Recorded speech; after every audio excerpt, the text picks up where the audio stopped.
모든 것이 그분의 선물입니다. 야고보서 1장 13절에서 18절 말씀입니다.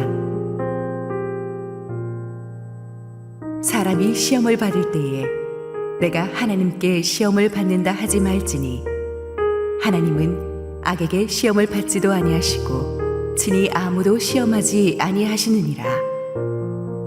오직 각 사람이 시험을 받는 것은 자기 욕심에 끌려 미혹됨이니 욕심이 잉태한즉 죄를 낳고 죄가 장성한즉 사망을 낳느니라. 내 사랑하는 형제들아, 속지 말라.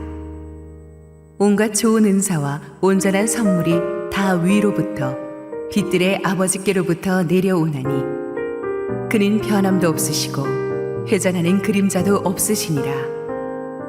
그가 그 피조물 중에 우리로 한 첫 열매가 되게 하시려고 자기의 뜻을 따라 진리의 말씀으로 우리를 낳으셨느니라. 오늘 우리 축복된 추수감사절 주일 예배 현장에 나오신 여러분 모두에게 주의 은혜가 충만하게 임하기를 원합니다. 우리 함께 한번 기도하시고 하나님 말씀 보겠습니다. 사랑의 아버지, 은혜를 감사합니다. 오늘도 주님을 향한 마음을 활짝 열고 말씀 들을 때 주님, 부족한 종은 온전히 감춰 주시옵소서. 예수님 이름으로 기도했습니다. 아멘. 2010년도 하버드 대학교의 마이클 샌델 교수가 정의란 무엇인가라는 책을 써서 전 세계 서점가에 돌풍을 일으켰었죠. 그런데 저는 오히려 그의 최신작인 마이클 샌델과의 대화에서 더 큰 감동을 받았습니다. 그는 이 책에서 능력주의, 메리토크라시의 심각한 위험을 지적하고 있습니다. 능력주의란 성공한 사람들이 오직 자기 능력으로 승리했다고 믿고 이에 따라 남들보다 더한 보상을 자기 혼자 누리는 것을 당연시 여기는 태도를 말합니다.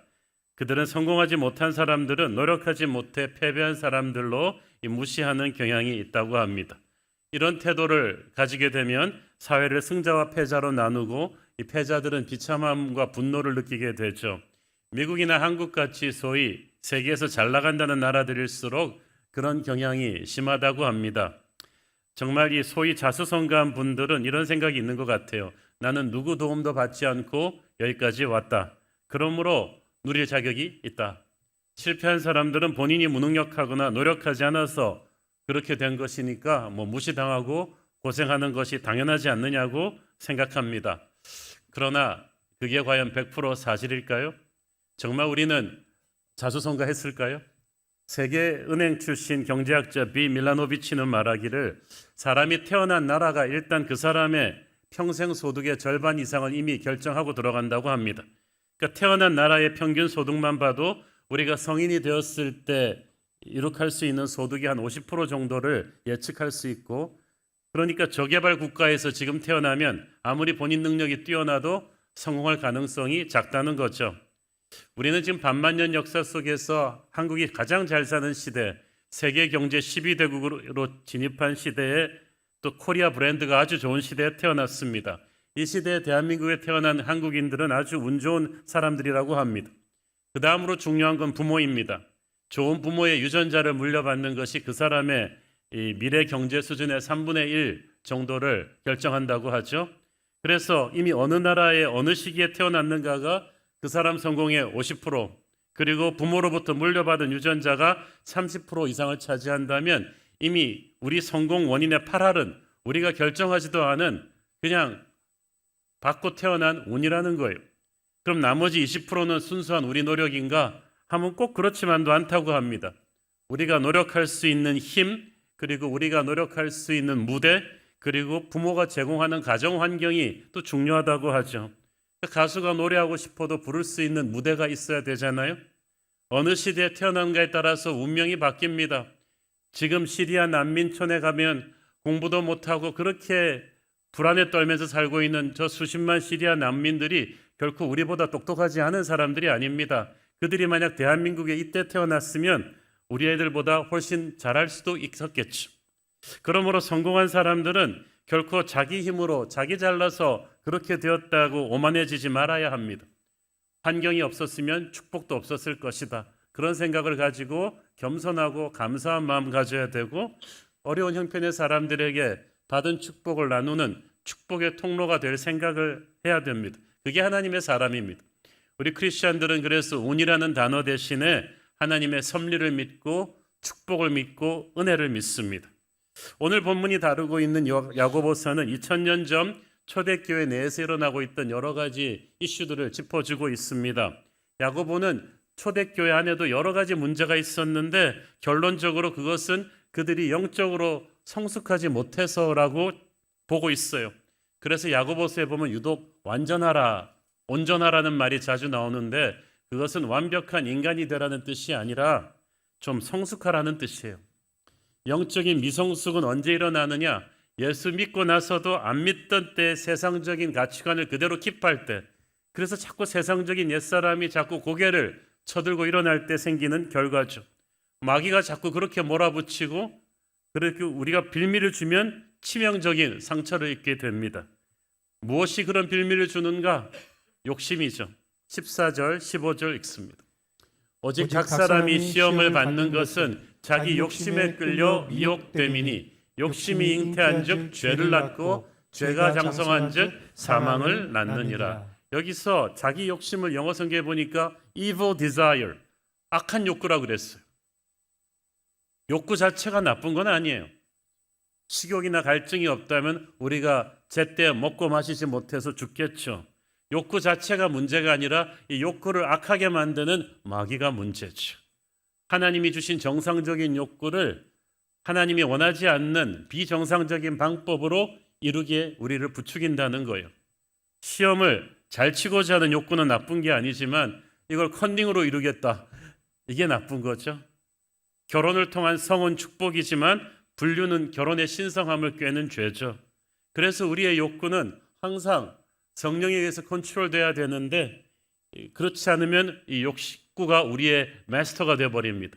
그렇게 되면 그 다음 단계는 바로 죄를 실천하는 거고 그 다음 단계는 영적인 죽음이에요. 심판이에요. 우리가 사는 세상의 영은 욕심의 영입니다. 세상을 장악한 마귀가 그렇게 만들어 놨습니다. 그래서 소위 세상에서 성공했다는 사람들은 거의 100% 욕심이 많습니다. 이기고자 하는 의지, 그것이 강한 거예요. 16절에 보니까 야고보가 내 사랑하는 형제들아 속지 말라고 한 것은 욕심의 영에 휘둘리지 말라는 뜻이에요. 이 욕심은 단순히 이기고자 하는 의지를 넘어선 어떤 것이에요. 자기의 욕망을 다른 사람들 상관없이 수단 방법 가리지 않고 이루려고 하는 그 욕구죠. 그래서 이 욕심의 특징은 만족을 모릅니다. 마약과도 같아요. 하면 할수록 더 원하게 되죠.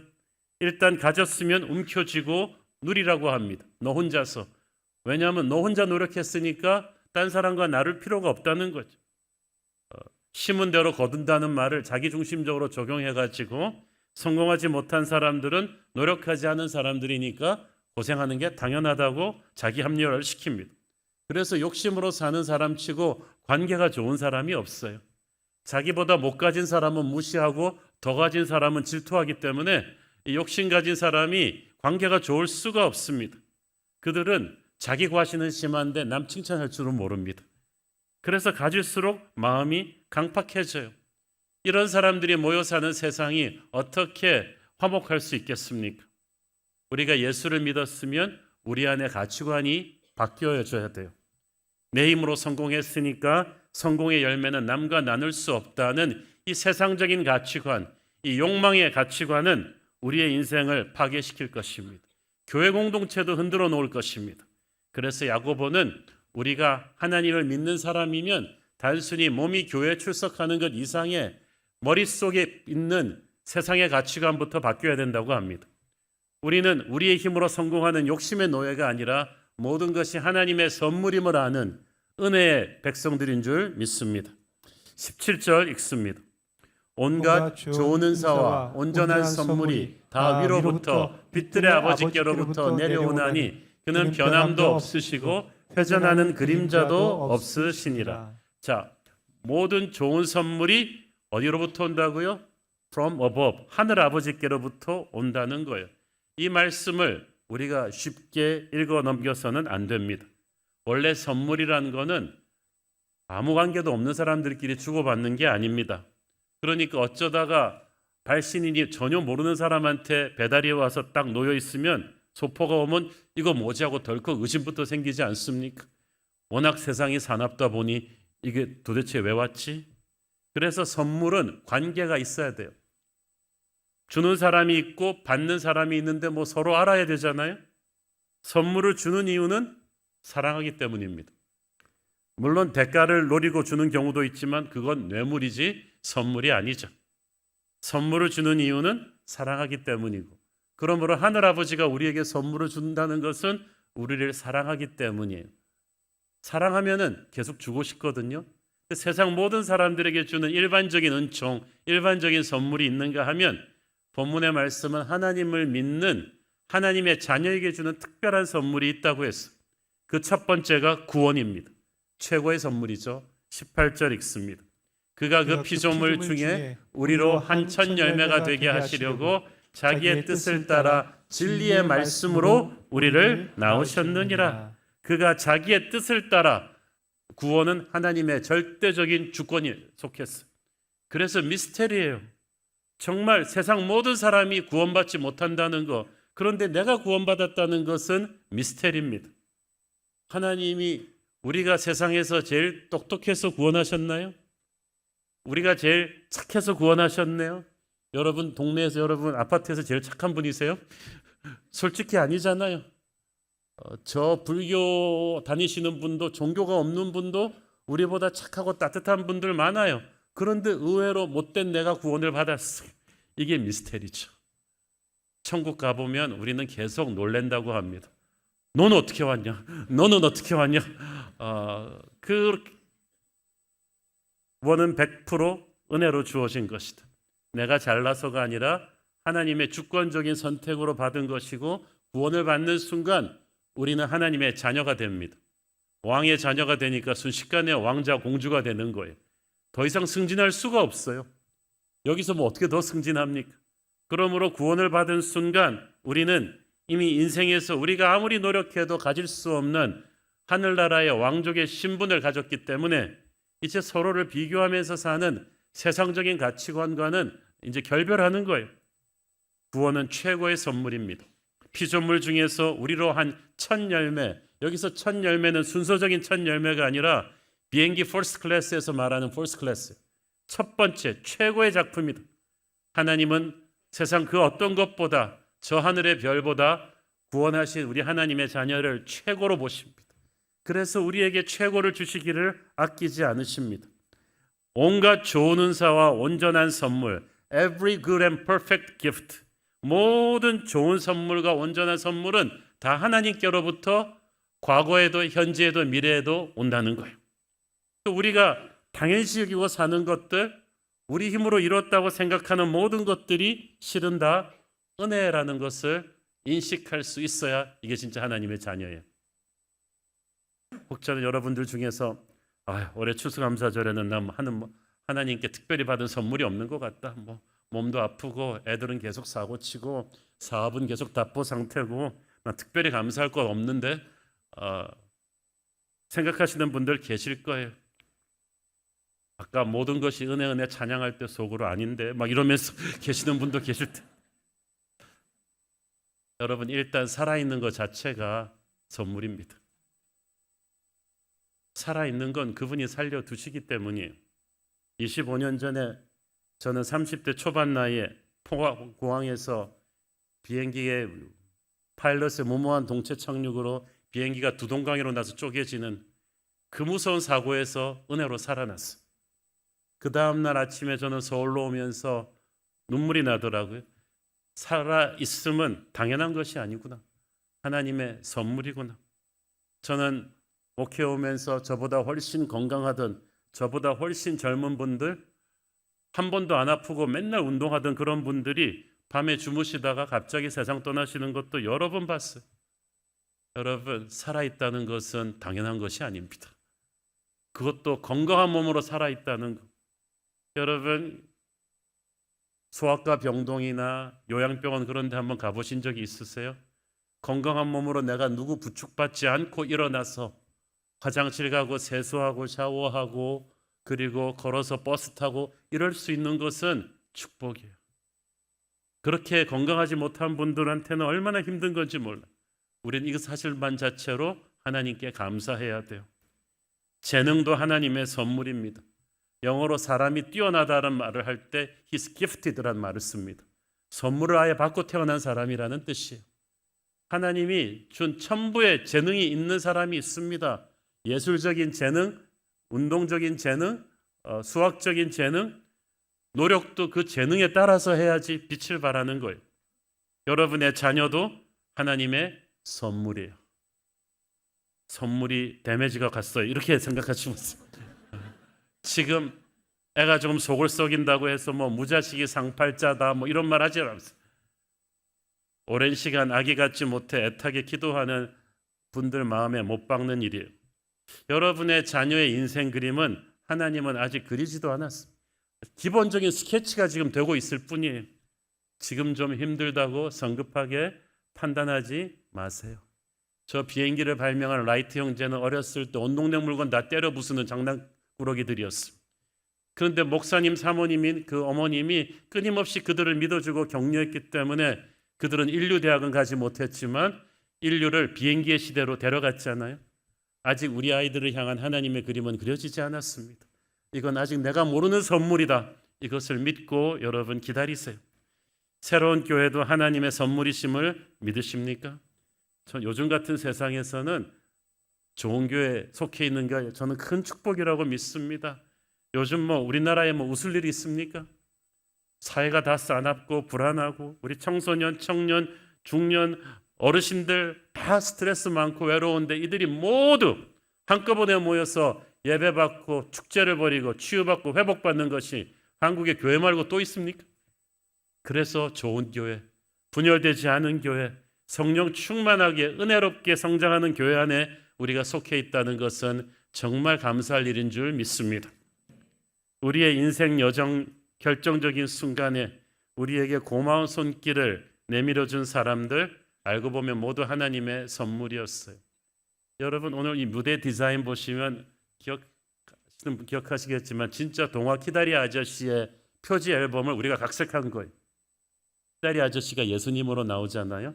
그것도 십자가에 가시관을 쓰신 예수님, 우리가 모르는 예수님의 은혜가 항상 우리를 사랑의 추적자처럼 따라오고 있었다는 얘기입니다.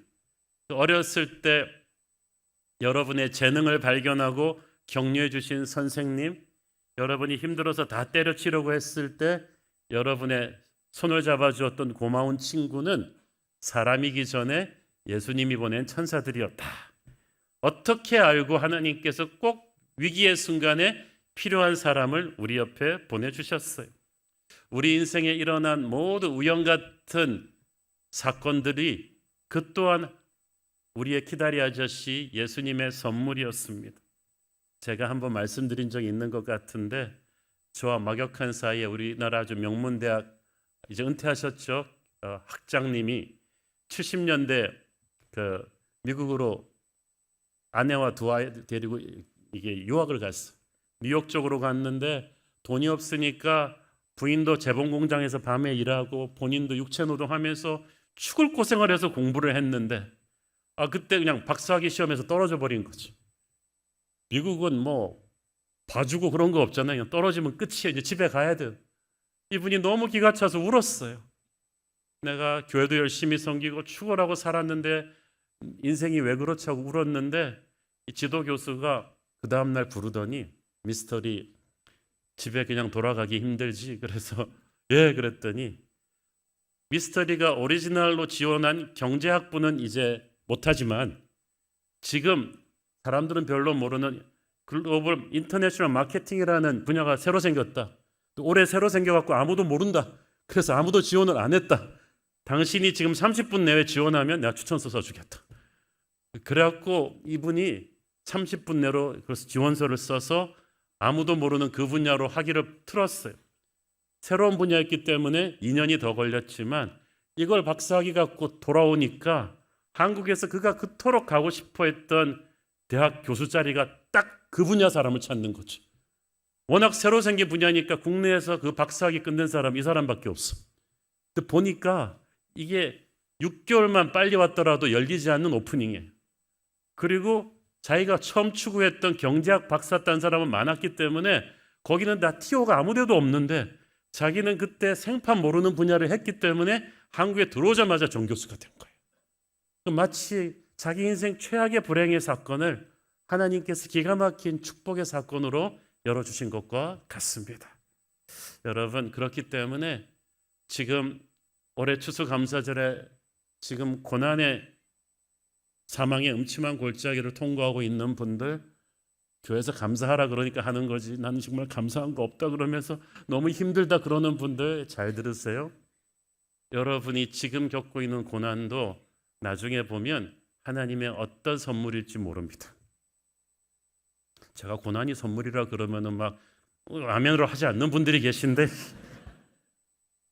오래전 읽은 동화책에 보니까요, 한 마녀가 있었는데 나그네들을 좋은 집에서 웰컴해서 잘 먹이고 편한 침대에 재운 다음에 해만 뜨면 그 집에서 해가 뜨면 바로 돌이 돼버리는 무서운 마법의 집이었어요. 그런데 그 마녀 집에서 일하던 한 착한 하녀가 있었어요. 어느 날 한 착하고 잘생긴 젊은 청년 나그네가 왔는데 너무 마음이 아팠어요. 저 청년도 아침에는 마법에 걸려 돌이 되겠지. 그래서 마녀는 그래도 잘 먹이고 잘 재우라고. 그래서 잘 먹이고 잘 재운 다음에 하녀가 생각 끝에 청년의 침대 안에다가 가시와 돌들을 그냥 잔뜩 집어넣은 거죠. 솔방울 같은 거. 그러니까 이 청년이 밤새 잠을 제대로 잤겠습니까? 이리 뒤척 저리 뒤척 하면서 밤새 잠 한숨 못 자고 해가 뜨기 전에 일어나 버렸어. 그래가지고 하녀한테 온갖 불평불만을 다 늘어놓으면서 어떻게 저 따위 침대를 할 수 있냐고 그러면서 째려보고 떠났는데, 하녀는 떠나는 그 청년의 뒷모습을 눈물 지으면서 바라보죠. 이 청년은 몰랐어요. 자기를 밤새 잠 못 이루게 했던 그 가시와 돌들이 실은 자기를 살리기 위한 하녀의 사랑이었다는 것을, 선물이었다는 것을. 나중에야 그걸 깨닫게 되죠. 여러분, 감옥에 가서 병들어서 예수님 만나서 중생한 분들 많습니다. 지금 여러분의 인생을 고난이 왔을 때 이게 선물 같지가 않죠. 그러나 이건 포장지가 나쁜 선물일 뿐입니다. 참고 기다리시면 언젠가는 이것이 여러분을 살리고자 하는 하나님의 선물이었음을 알게 되실 거예요. 제 말을 믿으세요. 우리에게 지금까지 주어졌던 모든 좋은 것들은 우리가 그때 좋은 것인 줄 몰랐을 뿐이지 하나님께로부터 온 것입니다. 바꿔 말하면 하나님께로부터 온 것이 아니라면 그건 좋은 것이 아니에요. 무늬만 좋아 보였지 좋은 게 아니에요. 그래서 여러분에게 선물이라고 생각했던 그 사람이 여러분을 떠난 거예요. 하나님이 허락한 사람이 아니니까. 하나님께로부터 온 것이라면 지금 당장 그 가치를 몰라도 그건 좋은 것일 것입니다. 여기서 말하는 좋다는 것은 하나님 보시기에 좋은 거예요. 우리가 당장 그 가치를 몰라도 하나님 보시기에 가장 좋은 것이기 때문에 여러분은 기다리셔야 됩니다. 철없는 부모는 아이들 입맛 맞춰줄 불량식품을 잔뜩 사주겠죠. 울지 말라고. 그렇지만 정말 좋은 부모는 울더라도 영양가 있는 음식만을 먹일 것입니다. 아이들은 당장은 그걸 모르고 현명한 부모를 원망하겠죠. 하나님은 좋은 것을 주실 뿐만 아니라 가장 좋을 때 주시기 위해서 우리가 불평하고 원망하고 짜증 부려도 기다리실 것입니다. 그런 의미에서 하나님의 침묵마저도 하나님의 사랑입니다. 그의 선물은 완벽하다고 했어요. 그래서 온전한 선물은 perfect gift. 정확하게 주석을 붙이자면 perfect for you. 여러분에게 완벽한 선물이에요. 김 집사한테는 아니지만 여러분한테는 맞춤형 선물. 그러니까 선물은 남과 비교하는 게 아니에요. 베드로처럼 이 사람은 어떻게 되겠습니까? 이런 말 물어보면 안 되는 거지. 하나님이 주시는 것은 내가 입으면 완전한 옷이에요. 그래서 여러분, 패션 모델들이 입은 잡지 보고 옷 사면 안 돼요. 꼭 본인이 가서 입어보고 사야 돼요. 결혼하고 나서 몇 년 살아온 부부들이 자기 배우자에 대해서 한 10년 살아보면 이제 쌓인 불평불만이 많으세요. 가정의 달에 교회에서 막 목사님이 배우자는 하나님이 주신 선물입니다. 그러면 속으로 반품하고 싶은데 막 이러면서. 그런데 여러분은 이 선물이 여러분에게 꼭 맞는 짝임을 믿으셔야 돼요. 아담에게 이브를 주시면서 하나님께서 말씀하셨어요. 맞는 짝이다. suitable helper. 똑같은 짝이 아니다. 볼록과 오목은 다르지만 다르니까 서로 부족한 걸 보완하듯이 서로 다르니까 싸우겠지만 그래도 맞는 짝임을 믿으십시오. 여러분의 부족한 면을 채우실 다른 쪽이라는 것을 믿으세요. 선물은 선물이거든요. 아버지께서 좋은 짝을 주셨을 거예요. 그리고 또 한 가지 하나님의 선물은 지속적입니다. 오늘 찬양이 주의 자비가 내려와 이 어디서 나왔냐면 가장 좋고 온전한 선물이 다위로부터 빛들의 아버지께로부터 내려오나니 그랬는데 내려오나니가 현재 진행형 동사거든요. 과거에도 내려왔고 지금도 내려오고 있고 앞으로도 계속 내려올 것이다. 하나님은 한두 번 주고 끝내시는 분이 아니세요. 우리가 조금 나쁜 짓 했다고 삐지셔가지고 안 주시고 그러는 분이 아니시란 말이죠. 그는 변함도 없으시고 회전하는 그림자도 없으시니라. 이것은 행성이나 별들의 회전하는 모습을 은유로 표현한 것인데 우리가 지구라면 하나님은 태양이십니다. 지구에 어둠이 오는 것은 지구가 돌기 때문이지 태양이 돌기 때문이 아니에요. 우리와 하나님 사이에 어둠이 오면 그건 누구 탓이겠어요? 하나님 탓이 아니라 우리 탓이죠. 사람들은 계속 변합니다. 정 주고 사랑 주었던 사람도 우리를 놀라게 하면서 배신할 수 있습니다. 그러나 하늘아버지는 변덕이 죽을 듯 하는 분이 아니세요. 그는 든든한 반석처럼 변함이 없으십니다. 어제도 우리에게 은혜를 주셨고 오늘도 주시고 계시고 더 포인트는 앞으로도 주실 것이다. 이걸 못 믿으니까 우리가 불안하고 두려운 거지. 크리스천에게 꿈을 꾼다는 것은 하나님이 주실 미래의 축복까지도 믿는 거예요. 어른이 돼가면서 우리는 점점 어린아이 때의 꿈이 없어져요. 점점 변화에 대한 소망을 갖고 있지 않아요. 내 인생 전성기는 이미 끝났어. 난 이미 너무 늙었어. 자꾸 이런 생각을 하는데 여러분 믿음에도 이건 어둠의 믿음이에요. 믿음에도 빛의 믿음이 있고 어둠의 믿음이 있어요. 어둠의 믿음은 이제 내 인생은 끝난 것 같다는 생각이에요. 나는 더 한계점까지 왔다. 다른 사람들도 안 된다고 하는데 나만 잘 될 수는 없다. 시장이 너무 나쁘다. 송충이는 솔잎을 먹고 살아야 된다. 이러다가 나 다 망하는 게 아닐지 모르겠다.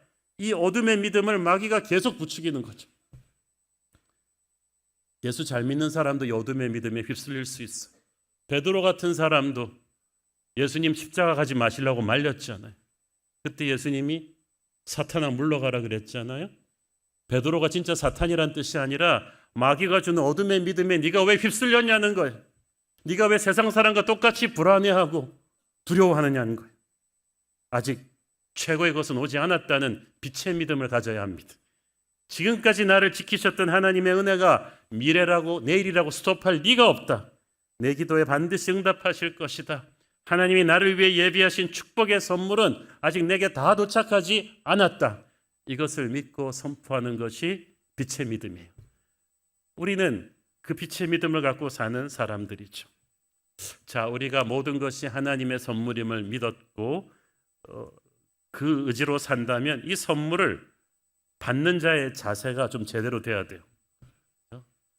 피처가 아무리 공을 잘 던져도 투수가 자세가 캐쳐가 이렇게 못 잡으면 끝이잖아요. 하나님이 주신 선물을 우리는 일단 감탄하면서 감사하면서 받아야 돼요. 그래서 주님께서 어린아이와 같이 되지 아니하면 하나님 나라에 들어갈 수 없다는 말이 그 말이에요. 하나님의 마음을 기쁘시게 할 수 없다는 뜻입니다. 여러분 어린아이들은 선물을 받을 때 자세가 좋습니다. 어른들은 일단 선물 받을 때 딴 생각이 많아요. 제가 이런 귀한 걸 받을 자격이 있는지 모르겠어요. 속으로는 무슨 꿍꿍이로 나한테 이런 좋은 걸 주는 거지. 이거 주고 나한테 뭘 얻하는 거지. 이런 생각을 합니다. 근데 애는 그런 생각 안 해요. 내가 뭐 선물을 받을 자격이 있는가 없는가, 선물을 주는 사람의 의도가 뭔가, 이 선물에 어떻게 보답할까, 이런 걱정 아예 안 합니다. 그냥 격렬하게 포장지를 뜯으면서 박스를 콱 열고 감탄하고 좋아하고 부모한테 달려들어 뽀뽀하기도 합니다. 그럼 막 부모 마음이 너무 행복해지죠. 와, 다음 주에도 또 줘야지.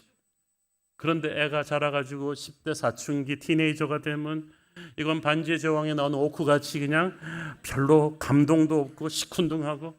그래서 여러분 보세요. 여러분이 어릴 때 사준 장난감이 많아요? 10대 때 사준 게 많아요? 10대 때는 별로 사주고 싶지가 않아요. 이건 뭐 고마워할 줄 알아야 사주죠. 감동이 없잖아요. 신앙이 매너리즘에 빠지면 그렇게 됩니다. 하나님 주신 선물에 시큰둥합니다. 예배의 열정을 잊어버린 거죠. 범사에 감사하라고 성경이 말했지만 립 서비스만 하고 있어. 만약 여러분이 그렇다면 영적인 상태를 지금 점검해 보기를 바랍니다. 여러분이 하나님 같으면 여러분 같은 사람한테 지금 재미가 나겠어요? 선물 줄 재미가? 좀 격렬하게 반응을 하셔야죠. 어린아이처럼. 선물은 감사한 마음으로 받아야 하는데 이게 내 입으로 그냥 고맙습니다 이렇게 말하는 것만으로 감사한 게 아니에요. 진짜 그 선물을 감사하게 받는 법은 그 선물을 잘 사용하는 거예요. 여러분, 내가 기껏 저금통 깨가지고 선물을 줬는데 그 선물을 방치해 놓고 사용하지 않으면 얼마나 속상하겠어요. 내가 입고 다니라고 좋은 옷을, 나도 안 입는 옷을 선물했는데 그냥 옷장에다 걸어놓고 한 번도 안 입는다. 이게 속상하신 거죠. 우리에게 주신 재능도 하나님의 선물이라고 할 때 이 재능을 개발하지 않는 사람을 하나님은 속상하게 합니다. 재능을 영어로 탤런트라고 하는데 성경에 나오는 탤런트 비유 기억나시죠? 10달란트, 5달란트 받은 종들은 주인한테 받은 탤런트로 장사를 해서 이윤을 많이 남겼는데 1달란트 받은 종은 그냥 고이 모셔놨다가 원금 그대로 돌려드렸어. 도둑질한 것도 아니에요. 그냥 그대로 돌려드렸는데 주인이 야단치잖아요. 뭐라고 야단칩니까? 악하고 게으른 종아. 게으른 것은 악하다는 거예요. 왜? 주인이 준 선물을 무시했으니까. 사용하지 않았으니까. 그래서 저는 게으른 천재는 크리스찬에게 있어서는 안 될 단어라고 생각해요. 여러분이 좋은 머리를 받았으면 하나님 나라를 위해서 쓰셔야죠. 건강한 몸을 받았으면 하나님 나라를 위해서 개발하고 쓰셔야지. 성경은 그래서 게으름을 죄라고 말하는 거예요. 하나님이 주신 선물은 사용해야 되고요. 그것도 귀하게 사용해야 돼요. 좋은 선물을 천하게 사용하는 사람이 있어요. 귀한 자리에 나가라고 때 입으라고 선물한 옷을 막 청소할 때 입고 운동할 때 막 입으면 그 선물 준 사람이 얼마나 가슴 아프겠어요. 어떤 사람은 받은 선물을 악하게 사용해요. 좋은 머리를 받아놓고 얼마 전에 그 세계적인 명문대 컴퓨터학과 학생들이 작당을 해가지고 남의 계좌를 해킹해갖고 돈 훔치고 비트코인 사기까지 가담했다가 체포된 이야기를 들었어. 야, 그 대학 들어가기 얼마나 어려운데 그 좋은 두뇌를 어떻게 그렇게 악하게 쓸 수 있어요? 선물을 주신 일을 모독하는 일이죠. 재물의 축복, 건강의 축복을 받았으면서도 그걸 가지고 쾌락을 탐닉하면서 죄 짓는 데만 쓰면서 사는 분들이 있어. 그러고 오래 살겠다는 생각만 해요. 여러분, 악하게 오래 살면 그건 지옥이에요. 선물을 주신 일을 모독하는 거죠. 우리의 몸도 하나님 주신 선물이에요. 그래서 우리가 건강관리해야 되는 거예요. 술, 담배 하지 말고 운동하고 깨끗하게 단장하는 거죠. 무엇보다 우리에게 주신 하루의 시간은 선물입니다. 저는 시간 낭비하는 거는 정말 큰 죄라고 생각해요. 저는 사고로 혹은 병으로 일찍 세상을 떠난 아이나 청소년, 청년들의 장례 예배 여러 차례 집례했습니다. 가슴이 저미는 장례 예배 설 때마다 왜 이 젊고 어린 영혼들은 일찍 갔는데 나는 더 살 수 있는 기회가 주어졌는가? 나는 이들의 목까지 인생을 낭비하지 않고 주님 위해 살아야겠다는 생각을 합니다. 여러분도 그렇게 사셔야 돼요. 이제 평균 수명이 80을 넘어가는 시대에 그냥 오래 사는 것이 아니라 여러분 몸과 영혼이 건강하게 오래 사시고 하나님 나라 위해서 헌신하면서 그렇게 시간 낭비하지 않으면서 사시기를 바랍니다. 그것이 우리에게 시간을 주신 하나님께 드리는 예의죠. 사람도 선물입니다. 자녀를 믿음으로 잘 키워야 하는 이유는 그들이 하나님이 내게 주신 선물이기 때문이에요. 저는 우리 새로운 교회 오시는 새 가족 한 분 한 분이 하나님이 우리 교회에 보내주신 선물이라고 믿습니다. 그래서 어떻게든 이분들이 최고의 영적 양육을 받도록 정성을 쏟는 목회를 하려고 하는 거예요. 우리 교회 보내주신 교역자들도 저는 하나님이 주신 선물이라고 믿습니다. 우리 주님이 제자들을 이렇게 정성을 쏟으셨듯이 그들이 영적으로 업그레이드 될 수 있도록 저와 함께 있는 기간 동안에 최선을 다하려고 합니다. 물론 그 중에는 때로는 실망을 주고 마음을 아프게 하고 떠나는 사람들이 있지만 우리 주님도 가룟 유다 같이 배신하는 사람이 있었잖아요. 그렇다고 해서 주님이 나 다시는 제자 안 키운다 그러지 않으셨단 말이지. 여러분에게 사람이 상처를 준다고 해도 그건 그 사람 손해예요. 예수님의 마음으로 모든 사람은 하나님의 선물이라고 믿고 투자하시고 사랑하십시오. 선물을 받은 자의 궁극적인 사명은 나눔입니다. 욕심으로 사는 사람은 자기 힘으로 다 이뤘다고 생각하니까 움켜쥐고 나누지를 않아요. 그러나 모든 것이 하나님의 선물임을 믿고 사는 사람은 축복의 통로가 됩니다. 누가 시키지 않아도 그래요. 많이 있는 사람이 나누는 게 아니에요. 주신 일을 감사하는 은혜가 있으니까 나누는 거죠. 그래서 추수감사절은 우리가 연약한 이웃과 나눌 수 있는 최고의 타이밍입니다. 지난 15년 동안 창립 1주년부터 여러분의 추수감사절 헌금이 얼마나 한국의 연약한 한국교회 연약한 지체들을 돕는 데 아름답게 쓰여졌는지, 작년부터는 이제 공동체들이 나누어져서 영상에 보신 것처럼 이제 몸으로도 가서 봉사하시잖아요. 우리가 큰 교회라서 돈이 남아 돌아서 하는 거 아닙니다. 저희 교회 성도들 중에서도 가난하고 힘든 분들 많습니다. 그렇지만 은혜를 받았기 때문에 작은 정성이나마 은혜 주신 분에게 돌려드리는 마음으로 나누는 거예요. 우리는 자기만 움켜쥐고 잘 사는 자, 욕망의 덩어리가 된 세상의 사람이 아닙니다. 우리는 모든 것을 하나님의 선물로 받았음을 감사하고 살아가는 하나님의 자녀인 줄 믿습니다. 그래서 저와 여러분, 우리 새로운 교회는 한국의 수많은 연약한 이들에게 이 축복의 은혜를 끊임없이 흘려보내도 그것이 모자람이 없는 그런 앞으로도 하나님의 복을 받을 그런 교회인 줄 믿습니다. 함께 한번 기도하겠습니다. 주님, 은혜를 감사합니다. 우리는 아무것도 아닌 존재들이었는데 오직 주의 은혜로 구원받았습니다.